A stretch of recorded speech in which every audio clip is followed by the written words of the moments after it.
In today's video, I'm going to teach you how to send automatic emails on Customer.io. By the end, you'll know exactly where to click and what to look for so your messages go out on their own, reliably and on schedule. First, open your web browser and search for Customer.io. Click through to the official site and head to the app. If you're already signed in, great. If not, log in with your usual credentials. If your organization uses multiple workspaces, make sure you're in the correct one so you're editing the right set of campaigns. Once you're in, look to the left-hand menu and select Campaigns. Here you have two options.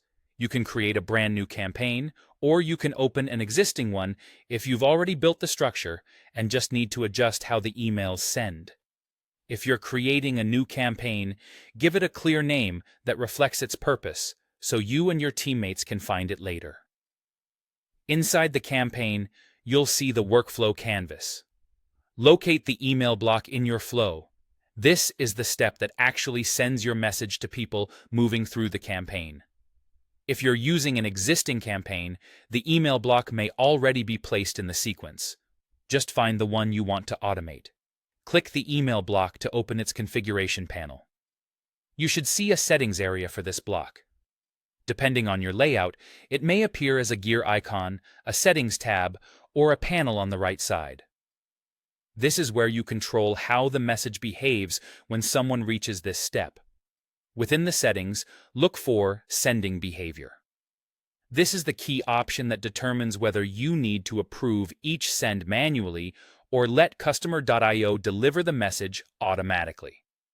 Select Sending Automatically. This tells Customer.io to send the email as soon as a person reaches this step in the workflow, following any timing or audience rules you've already set elsewhere in the campaign.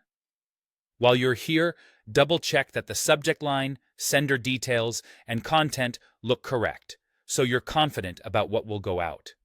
When you're satisfied, don't forget to save. Saving updates the block and the campaign configuration. The final step is to start the campaign. Click Start Campaign to activate it. Starting the campaign is what actually puts your automation to work. People who meet your campaign's criteria and reach the email block will now receive the message automatically. That's it. You've set your Customer.io email to send automatically. Remember to monitor your campaign's performance after it starts and make adjustments as needed to keep improving results.